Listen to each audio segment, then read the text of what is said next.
जय हिंद, वंदे मातरम। मैं ऋतुराज सिंह पुनः आपके बीच क्लास 12 केमिस्ट्री के अगले टॉपिक को लेकर मैं आपके बीच उपस्थित हुआ हूं।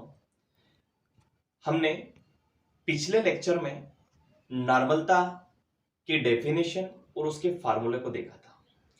अब नॉर्मलता के न्यूमेरिकल क्वेश्चन से जो आंकिक प्रश्न हैं उनको हम किस प्रकार से हल करेंगे, तो उसके पहले हमको पता होना चाहिए इक्विवेलेंट वेट क्या होता है, तुल्यांकी भार क्या होता है, तुल्यांकी भार कैसे याद किया जाए। क्योंकि फार्मूले में अपने को कोई अगर तत्व दिया जाए, कोई एलिमेंट्स दिया जाए और उसका अपने को इक्विवेलेंट वेट कैसे निकालना, ठीक ये पता होना चाहिए। जब वो पता होगा तो हम किसी भी तत्व की नॉर्मलता ज्ञात कर सकते हैं। अगर आपको कोई क्षार दे दिया जाए फिर उसका इक्विवेलेंट वेट निकालना होता है, तो अपने को उसकी एसिडिटी से उसको डिवाइड करना होता है, भाग देना होता है। अगर कोई अम्ल दे दिया जाए तो उसकी बेसिसिटी से भाग देंगे, उसकी क्षारकता से भाग देंगे। तो सीधी सी बात है, कहीं ना कहीं अपने को पहले इक्विवेलेंट वेट तुल्यांकी भार निकालना आना चाहिए। वीडियो को अंत तक देखें। अगर आप तुल्यांकी वेट निकाल पाते हो तो आप नॉर्मलता के कितने ही न्यूमेरिकल क्वेश्चन लगा पाओगे आसानी से। 2 मिनट में आप न्यूमेरिकल क्वेश्चन को कर पाओगे। अगर आपको नॉर्मलता के क्वेश्चन करना है और उससे पहले आपको इक्विवेलेंट वेट तुल्यांकी वेट नहीं पता है तो आप नॉर्मलिटी को नहीं कर पाओगे। क्योंकि ईबी का वैल्यू कहां से लाओगे, मान कहां से लाओगे, जब पता होगा तभी तो आएगा, है नहीं। तो सीखें और वीडियो को अंत तक देखें, ठीक है। अब बात करते हैं तुल्यांकी भार। भार मतलब द्रव्यमान, सीधी सी बात है। तुल्यांकी भार इक्विवेलेंट वेट होता क्या है? तो किसी तत्व का तुल्यांकी भार उसके द्रव्यमानों की वह संख्या है। किसी भी तत्व का तुल्यांकी भार, तुल्यांकी वेट उसके द्रव्यमान भारों की वह संख्या है जो हाइड्रोजन के 1.008 द्रव्यमान भार तथा हाइड्रोजन के बाद आता है ऑक्सीजन के 16 द्रव्यमान भाग तथा क्लोरीन के 35.5 द्रव्यमान भागों की संख्याओं से संयुक्त हो, उसको तुल्यांकी वेट, तुल्यांकी भार, इक्विवेलेंट वेट कहा जाता है। तुल्यांकी भार का फार्मूला क्या होता है इसको देखें, ठीक है। तुल्यांकी भार को निकालने से पहले तुल्यांकी भार बराबरी पर होता है परमाणु भार या अणु भार बटे n होगा।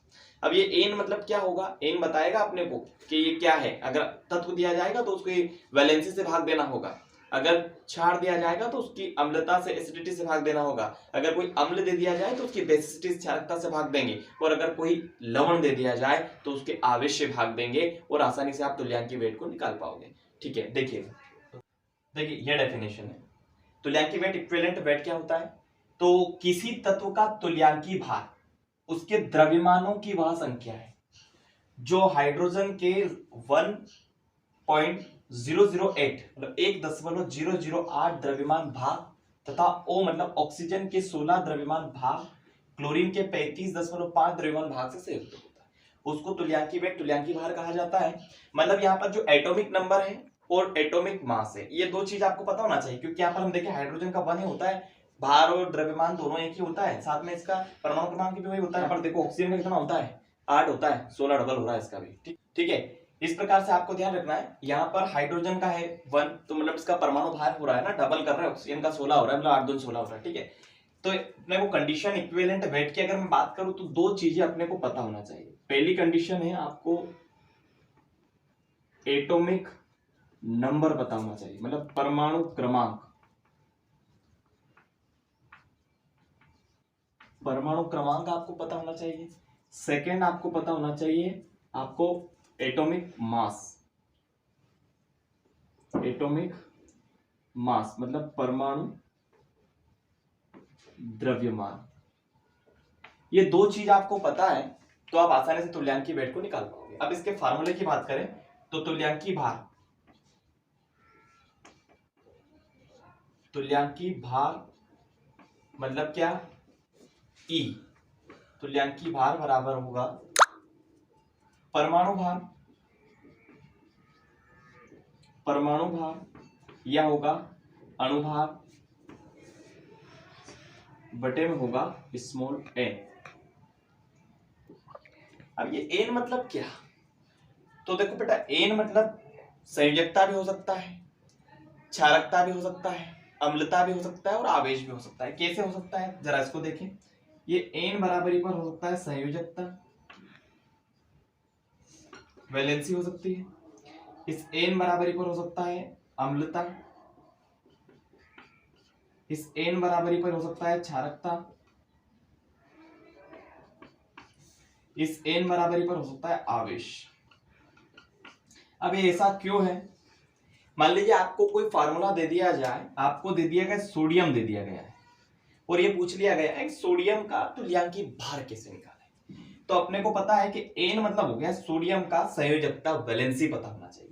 सोडियम की वैलेंसी निकालेंगे, उसके बाद अपने को यह मान रखना है तो तुल्यांकी वेट निकल के आएगा। फॉर एग्जाम्पल अगर एग्जाम्पल लेके देखें हम सोडियम का ई बराबरी पर क्या, मतलब सोडियम का तुल्यांकी वेट कितना हो। अब जब भी कोई अकेला परमाणु दिया जाए, अकेला तत्व दिया जाए, तो आपको तुल्यांकी भार, उस तत्व का नाम लिखना है, उस तत्व का तुल्यांकी भार बराबरी पर उस तत्व का परमाणु क्रमांक पता होना चाहिए या परमाणु भार पता होना चाहिए, दोनों पता होगा तभी तो निकलेगा। तो परमाणु भार ऊपर लिखोगे आप, एन मतलब लिखोगे उसकी वैलेंसी, उस तत्व का आपको इलेक्ट्रॉनिक विन्यास निकालना है और उसकी संयोजकता निकालना है। संयोजकता निकालने के बाद उससे भाग देना है, भाग दोगे तो आपको जो निकल के आएगा वो उसका मान होगा तुल्यांकी वेट का। ठीक है, इसी प्रकार मान लो कोई अम्ल दे दिया जाए, मान लीजिए HCl क्या है, अम्ल होता है हाइड्रोक्लोरिक अम्ल, आपको HNO3 दे दिया जाए, HNO3 है ना, नाइट्रिक अम्ल है जो, है ना, आपको H2SO4 दे दिया जाए, H2SO4 सल्फ्यूरिक अम्ल दे दिया जाए। इस प्रकार का जब भी अम्ल दिया जाए तो उस अम्ल का नाम, उस अम्ल का अणुभार, साथ में क्या करोगे आप, उसका एन मतलब अम्ल का मतलब आएगा, अम्ल दिया जाएगा तो उसकी क्षारकता निकालना, क्षारकता से भाग देंगे तो पता होगा। ठीक है, जब कोई क्षार दे दिया जाए तो उसको अम्लता से भाग देंगे। अब जब कोई आवेश दिया जाए, और आवेश वाले फार्मूले की अगर मैं बात करूं तो NaCl, सोडियम क्लोराइड कितना, sodium plus chlorine minus charge, इस प्रकार से। इसका एग्जांपल देख लेते हैं हम, सोडियम का तुल्यांकी भार निकालेंगे तो इसका एग्जांपल देखें। अपने को पता क्या होना चाहिए, परमाणु भार। तो मैं आपको बता दूं कि सोडियम का अगर मैं बात करूं परमाणु क्रमांक की तो 11 होता है और इसका परमाणु भार होता है 23। ठीक है, कितना होता है 23। तो अपने को पता हो चुका है दो चीज। तो अब अपने को ई निकालना है, तो उसके लिए एन मतलब अकेला बंदा है और इसकी संयोजकता वैलेंसी निकालना होगा। तो वैलेंसी निकाल लेते हैं पहले। अब संयोजकता किसे कहते हैं, तो किसी भी तत्व के अंतिम कोष में जितने आयुग्मित इलेक्ट्रॉन होते हैं, जितने आयुग्मित इलेक्ट्रॉन रहेंगे वो उनकी संख्या ही उसकी वैलेंसी कहलाती है। किसी भी तत्व के अंतिम कोष में, बाह्यतम कोष में जितने आयुग्मित इलेक्ट्रॉन होंगे वो उसकी वैलेंसी होगी, संयोजकता होगी। देखिए for example 1s2 2s2 2p6, count कर ले, 6 और 4 10 हो रहे, 3s1, अंतिम इलेक्ट्रॉन एक गया, कोष खाली है ना। यहां पर देखो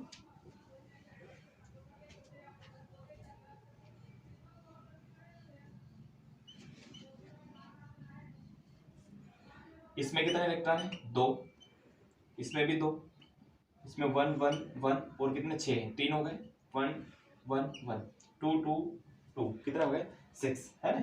अब इसमें एक ही इलेक्ट्रॉन है, मतलब एक आयुग्मित इलेक्ट्रॉन है, एक की जगह है ना खाली, तो कितना, एक आयुग्मित इलेक्ट्रॉन है, आयुग्मित इलेक्ट्रॉन एक। बस ये जितनी आयुग्मित इलेक्ट्रॉनों की संख्या होगी वो उसकी क्या होगी, वैलेंसी होगी। तो मतलब पता हो गया कि सोडियम की जो संयोजकता की अगर मैं बात करूं तो कितनी होगी, 1 होगी। अब देखो मान रखेंगे परमाणु भार, मतलब सोडियम का तुल्यांकी वेट ई बराबरी पर, परमाणु भार सोडियम का कितना बताया था मैंने, 23। क्या वैलेंसी क्या निकल के आई, संयोजकता क्या निकल के आई, 1, इससे भाग देंगे कितना निकल के आया, 23। ठीक है, ये आंसर है इसका। इसी प्रकार से कोई भी आपको परमाणु दिया जाए तो आप आसानी से उसका इस प्रकार से इलेक्ट्रॉनिक विन्यास अफबाओ के सिद्धांत से निकाल सकते हैं। ठीक है, नेक्स्ट अगले लेक्चर में हम देखेंगे क्षार का, अम्ल का और आवेश का तुल्यांकी वेट कैसे निकालें। वीडियो अच्छा लगा लाइक करें, शेयर करें, है ना, और अपने क्लासमेट, अपने साथियों तक